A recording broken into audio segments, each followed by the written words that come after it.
Olá, seja bem-vindo ao nosso mini curso. Nós estamos falando sobre avaliação cardiovascular para prescrição do exercício em esteira, tá? Isso aqui faz parte do programa Gil Campos Soluções Fitness para Fitness. É isso aí.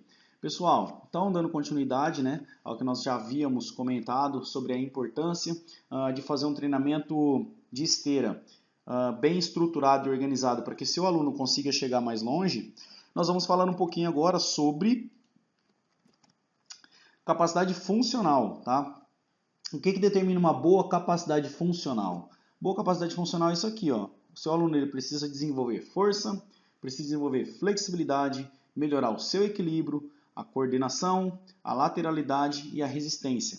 Para que essas valências aqui, ó, sejam potencializadas, ou seja, ele consiga ficar mais rápido, ele consiga ter uma resposta a estímulos, né, de potência melhores, né, e ele tem uma agilidade maior nas tarefas que ele será submetido, tá certo? Então, cada um desses princípios aqui, a gente consegue desenvolver como?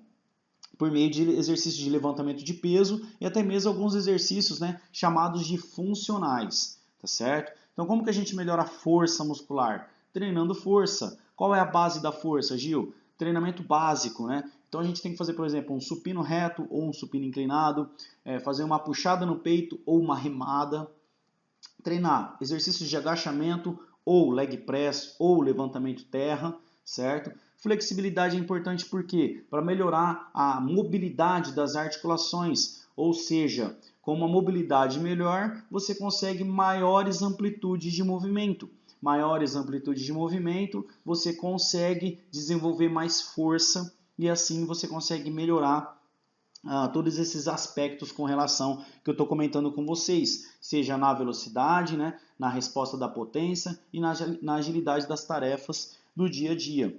O equilíbrio também, muitas vezes ele é negligenciado, principalmente nas academias, mas é um treinamento muito importante, principalmente para quem já está se tornando mais idoso, mais velho, né? Nós sabemos que a incidência de queda ela é bem grande em indivíduos com mais de 60 anos de idade, então precisa trabalhar o equilíbrio, né, com exercícios de propriocepção. Isso aí eu posso mostrar para vocês na nossa aula presencial, tá certo? Exercício de coordenação motora, também ele é muito importante, né? Exercício de lateralidade e a resistência. Bom, então para dar continuidade, como eu comentei com vocês, a importância, né, da avaliação física e da composição corporal, para a gente conseguir classificar os nossos alunos e verificar alguns riscos que esse aluno possa ter devido à medida exacerbada de abdômen e a relação cintura-quadril. Nós temos também questionários para a gente conseguir estratificar esses riscos, né? Então, um questionário que ele é bem usual, ele é conhecido como questionário, ele tem perguntas simples, né? E ele é bem objetivo, é esse teste de Parquet, tá? Com esse teste de Parquet aqui, você consegue observar se esse seu aluno ele tem um grande risco de ter um evento cardiovascular ou até mesmo uma intercorrência durante o treinamento físico devido às complicações de saúde, tá?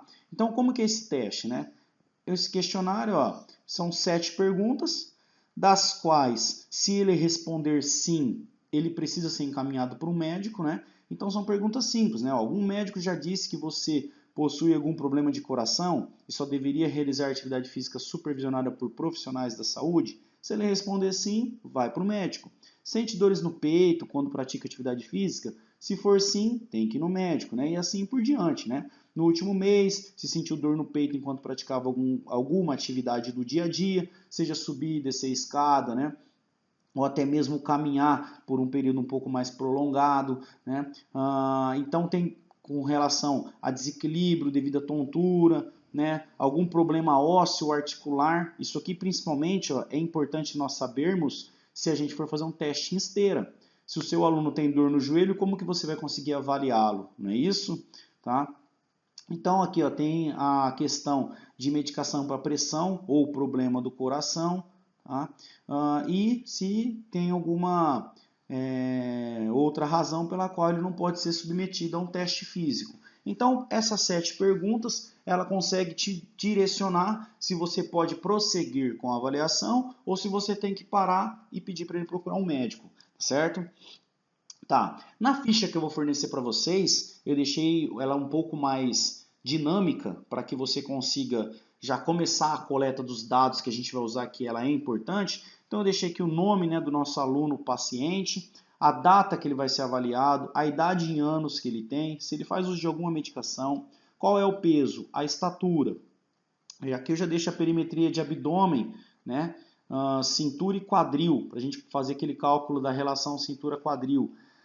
É importante numa avaliação cardiovascular você possuir um aparelho de pressão, pessoal. Aparelho de pressão muito bom, tá? Inclusive a gente usa ele na pesquisa. Lembrando que eu não sou pago por essa empresa, tá? Mas o que é bom a gente precisa recomendar para os nossos amigos profissionais um aparelho da marca Onron, tá? É uma marca japonesa. É uma marca reconhecida pelos protocolos de pesquisa, então na USP a gente usa essa marca, tá certo?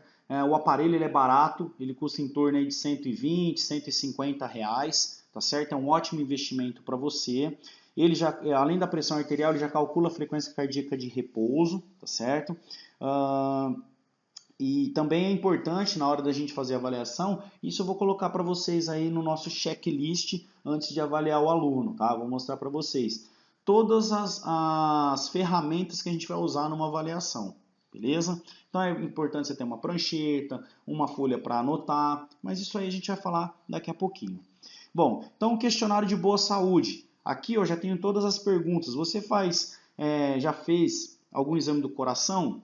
Lembra que eu falei da importância do eletrocardiograma? Se esse aluno não fez eletro ainda, seria interessante ele fazer.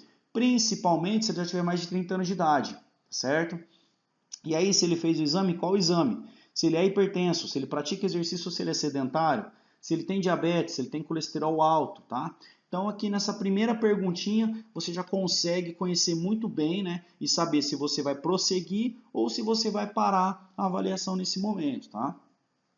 A segunda pergunta, quando foi o último exame de sangue que você fez? Tá? E por que é importante a gente saber? Porque às vezes a pessoa você pergunta para ela assim, ó, já foi no cardiologista? Já.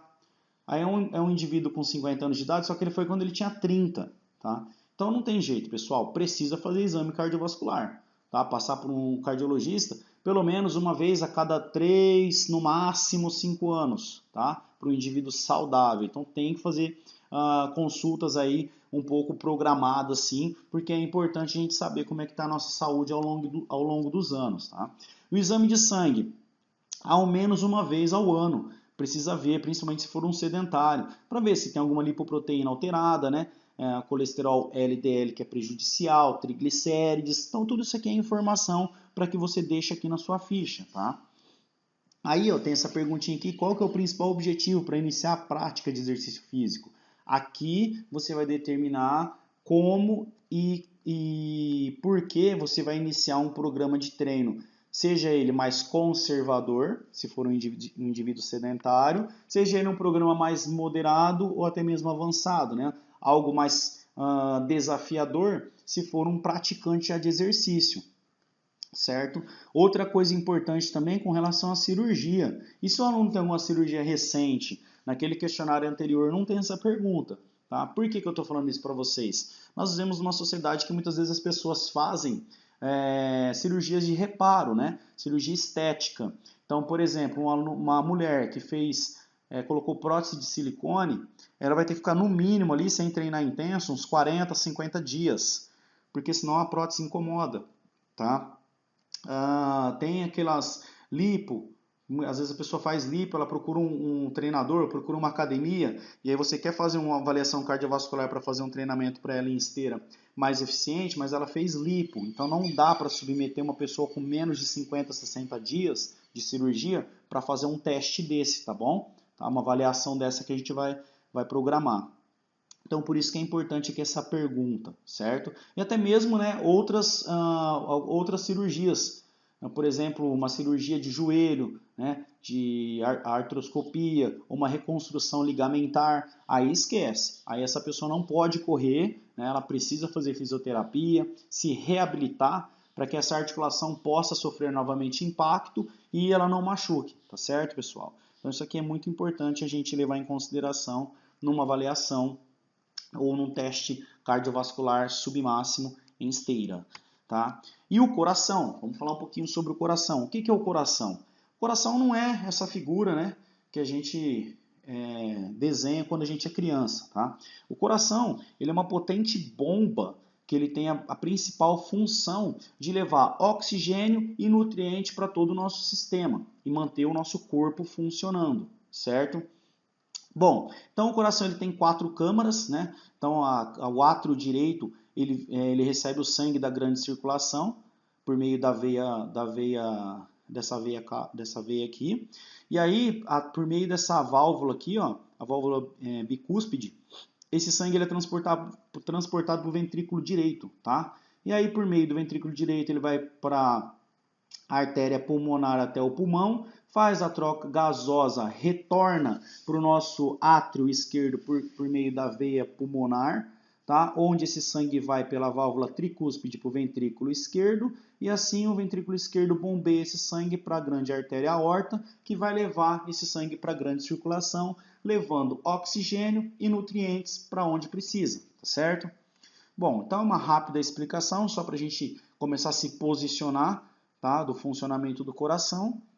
De uma forma geral, né, isso aqui é um eletrocardiograma de um coração saudável. Né? O que é esse Pzinho aqui? Ó? Esse P ele marca o primeiro potencial de ação, ou seja, isso aqui é o início da contração. Né? Então isso aqui é o primeiro estímulo eletro dos cardiomiócitos para o coração ele fazer a contração, né, de enchimento e esvaziamento, tá certo? Então aqui a gente tem esse QRS, que é essa onda aqui, tá? Normalmente, quando há algum problema num eletrocardiograma, esse problema ele vai aparecer aqui, ó, nesse segmento que a gente chama de ST, tá? Então, quando o indivíduo ele tem algum problema de isquemia ou alguma doença cardiovascular, esse segmento ST aqui ele é prejudicado. Existe um supradesnivelamento ou um infradesnivelamento que é mais comum numa isquemia cardiovascular, e aí o médico enxerga isso no eletrocardiograma, tá certo? Então eu só estou comentando com vocês alguns aspectos com relação ao eletrocardiograma, porque a nossa função como profissional de educação física é entender pelo menos como funciona um eletro, tá certo? Tá. Então esse aqui é o primeiro potencial de ação, isso aqui marca a relação QRS marca o funcionamento do coração, e o segmento ST normalmente é quando tem algum problema com isquemia, isso aqui fica prejudicado, tá certo? Bom, e aí existe também o que a gente chama de coração ineficiente, tá? Um coração cansado. Tá? Um coração com insuficiência cardíaca. Tá? Isso é uma patologia, ela é tratável. Como que a gente trata? Fazendo um programa de exercício físico eficiente. Tá? Inclusive eu tenho no meu estúdio indivíduos que têm doença do coração e praticam exercício de uma forma super segura e eficiente, e eles evoluem bastante. Só que isso é cena para um próximo capítulo. Vamos dar seguimento na nossa aula. Tá?